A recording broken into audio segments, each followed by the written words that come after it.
change subjects because I like to do that on this show. I put out a little post recently that I didn't actually cover on the Paranormal edition of the Stone Dog Show that's coming out. Well, the first edition would have already happened when you're watching this video, right? But we're going to do that once a month. Every month, I'm going to have one of my shows completely dedicated to just paranormal stuff, all right? It's so tight. I put out a post, and I got really good reactions, guys. I got reactions from people from New York to LA. I mean, all over. Fucking Vegas. Lots of response. And what I did was I said, have you ever had anything scary happen to you that you couldn't explain? Comment below. So I wanted to kind of go through this stuff with you guys and see what we thought.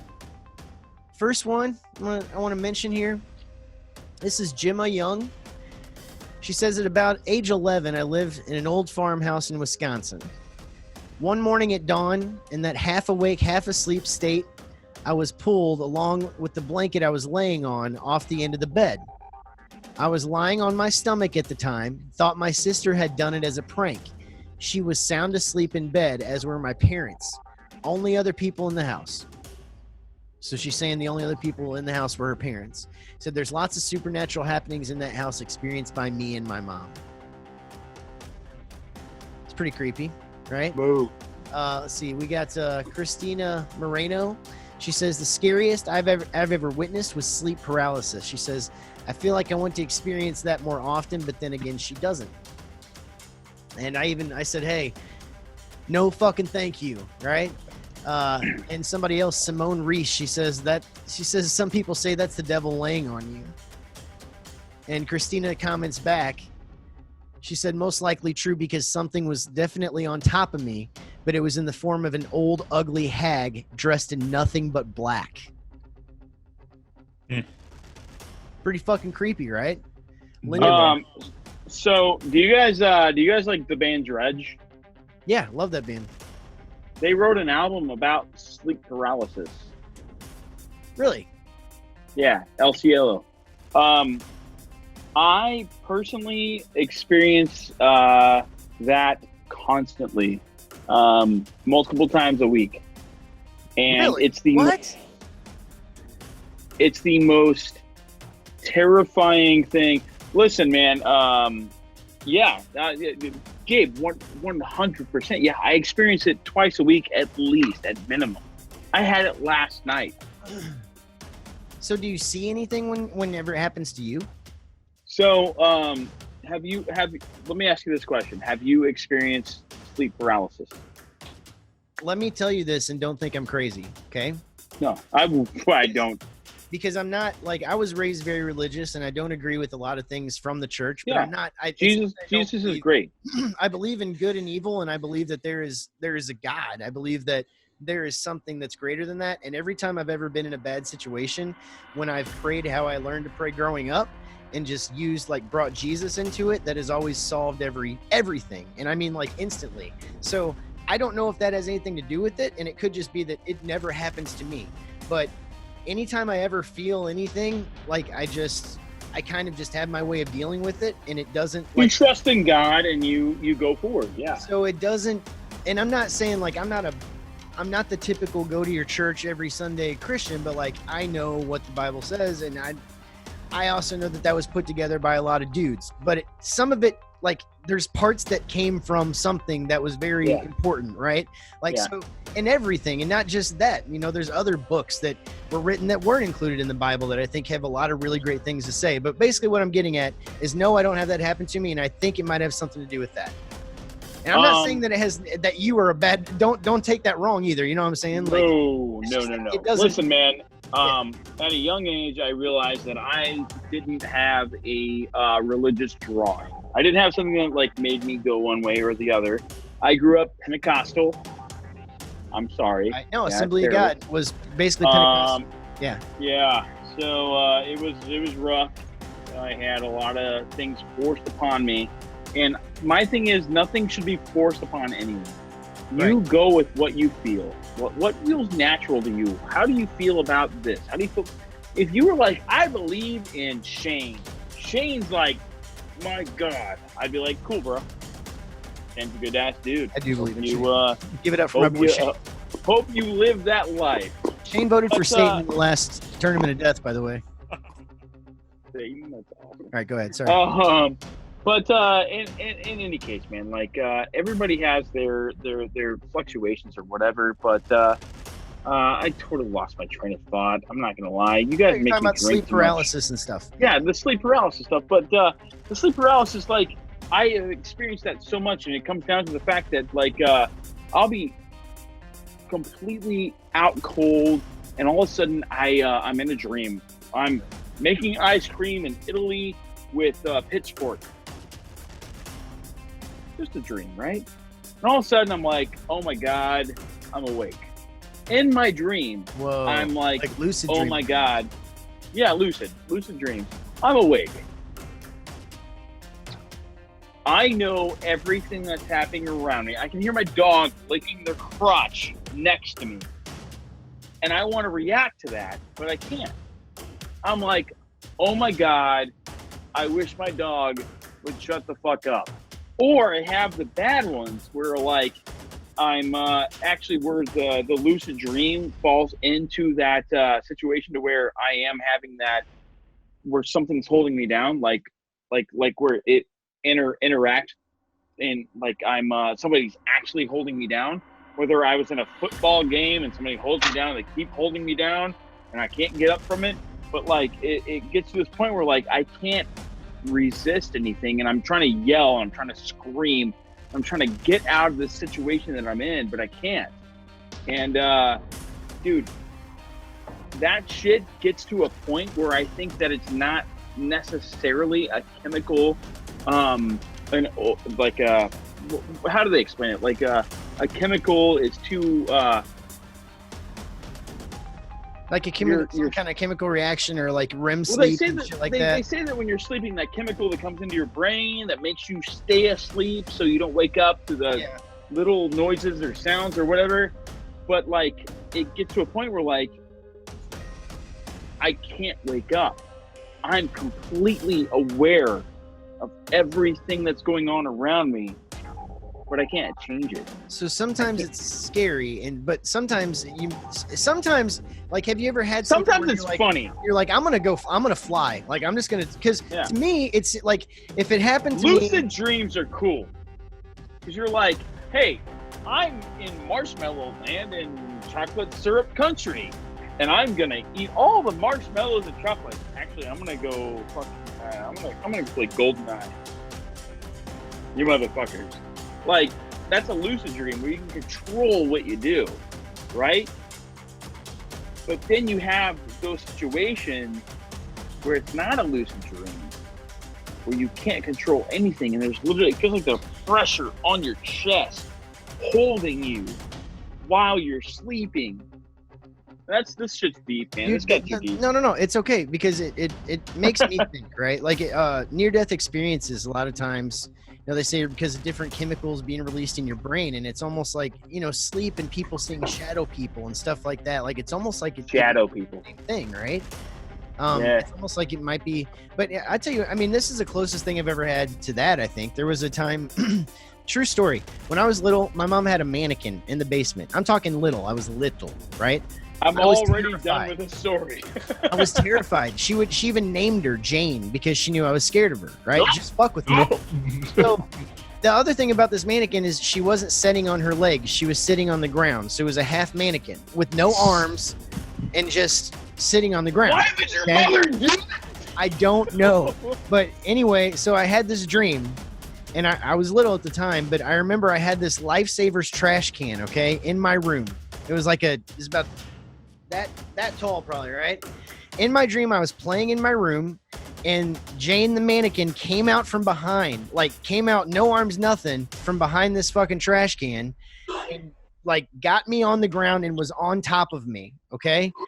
In my dream, I screamed in her face, "I'm not afraid of you."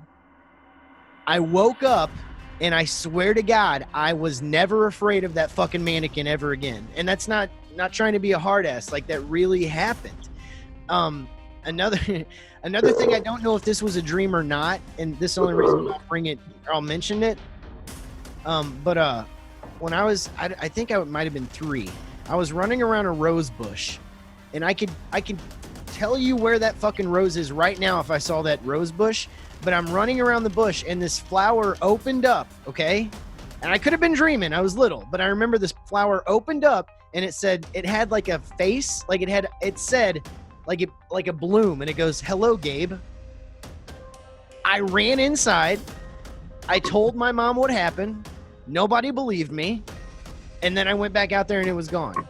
Now, I don't know if that's a memory that I have or if that's a dream, but that's a very vivid dream that I still remember. And I was tiny. So, anyway. Vivid dreams are so interesting because I had this one dream, like it was my mom. I only lived with my mom my first like 6 or 7 years of life. After that, I lived with my grandma. But like for my entire life, it was living with my mom. And it was, I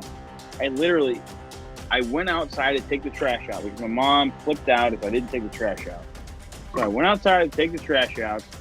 And when I took the trash out, there was a guy in a Jason mask that cut off my arms and legs with a chainsaw.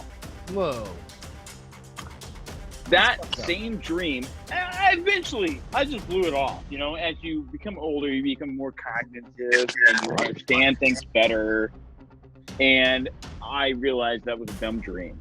But, you know, when you're like 6, 7, 8, 9, 10, 11, 12, 13, 14, 15, you're trying to deal with all of that. Like, why does the same dream keep happening? You start thinking that, like, maybe that's going to happen. Yeah, man. Let's look at some other ones here. We got Joanne Naldi. She's from Brooklyn, New York. She said her dog was barking at the wall, no one there, but then she saw a shadow. She said, I said, hey, I've had something like that happen before. I've had dogs that are barking at nothing, but she said something was definitely in the room. The shadow was really dark. She said, from what I remember, is what she says, more of a shadow, slight shape of a person, was really dark black, and it was in the corner of the wall. She said her dog went crazy looking right at it. She said she was not scared, though. She said she got more mad. And that's a reaction that I have usually to it. What's that, Steve? Steve, are you bored? Would you like to go? What? I'll let somebody else talk, but I have things to say to that. But if anybody has an experience, please share it. This shit fucking fascinates my fucking white ass. My friend Lacey, she's from St. Clair, Missouri. She says, happens to her and her kid. She said the green charger light in the kitchen will float around in the dark. And I asked her, like it was being picked up in the dark. She said, kinda. It would wander about 4 feet this way and then back a foot this way, then 3 feet the other way, then back. She said almost like a mist floating. She said at one point it seemed to travel towards her. She said in her head she thought it was getting close. She said the mist light came about 5 feet away from her and she closed her eyes and prayed. She said that's how real it was. She said her opened her eyes and it was normal. It just completely everything was back to normal. So she just went back to sleep. Steve, why are you such a fucking douchebag? Who did he put up there? I missed it. Is that Dustin? Oh, it was Addison there. That's his car. Our buddy Joe Burrow from Divide the Empire. She said he said he heard a voice calling his name late at night in an old house when he was young. And I was like, did it tell you anything creepy? Like tell you to go check the thermostat? Is what I said to him. And then he said, no, just kept saying his name. So kind of weird. I've never had heard anything say my name and not be able to see it. It's kind of weird. Simone Reese says she's witnessed 3 sets of eyes floating around in the dark. She's about 5, and she says she still experiences evil spirits. She is 5 years old. She was. She said she was when that happened. Oh, when she was. Yeah. Deborah Hughes from Sacramento, California. That's where Wiley's from. She says, when I was working at the old Rainbow Lodge as a housekeeper there, she said there was a skinny hallway in the oldest section. She watched the shadow of a tall man come through one wall, crossed the hall and into the other wall. She said she could see the window at the end of the hall through the shadow. You know, the prison that Johnny Cash was in was down the street from me, right? Folsom? I did not know that. That's crazy. John Dykusen, man, we used to, my band Stone Dog Diaries, we'd practice in his basement and party in his basement all the time, a lot too. But we had so much creepy shit happen in that place all the time. There were people that talked about an old lady that would be down the basement. Let's see here. Oh, one time I was looking at a fan. Gabe. I was looking at a fan, and I said, and this could be anything. I'm not saying this was anything, but this really happened at that house. I was sitting by myself, and I said, if the devil is real, that fan will stop and it will turn the other direction. I swear to fucking God, I'm not lying to you. Shane, I'm not lying. The fucking fan started going the other direction. So yeah, just going through all that stuff. I mean, I want to thank everybody that commented. It was fucking awesome. Like I said, I got comments from LA to fucking New York, everywhere in between. It was great. Shane, we've kind of talked about it on that Paranormal Edition, and Wiley's kind of let me know how he feels about it. But how's that all that rub you? I know last time we talked about stuff and you got kind of creeped out. How's that kind of shit make you feel? Yeah, I believe all your guys' stories and stuff, and so it all freaks me out. I have not had these kind of experiences, but I enjoy listening to your stories just like because I do feel like they're real. I mean, like, it's not like I trust you guys. You wouldn't just bullshit me about something. So I know that these things happen, but I've never experienced anything like that. So it's hard for me to relate in that sense, but it still freaks me out. Can I make a confession? Do you have to? Yeah, it's about this subject. What, Steve? So I was raised Catholic, I think, yeah. And obviously like the heaven and hell thing. Can I just say the best case scenario, or what I hope happens when I die, is that I get to become a ghost so I get to fuck with people like that all the time? I mean, it makes sense. Yeah, sure. Can you imagine? Is that your confession? Is this what you want to say? Somebody's like just sleeping or whatever, you just fucking bash on the wall real loud. You might be the worst guest I've ever had on this show. Oh man. Well, again, I want to thank everybody for commenting. Wiley, I will for sure have you back on, man. We'll talk about some more paranormal stuff. I wanted to throw it in there at least. I didn't get a chance to cover that in the last one.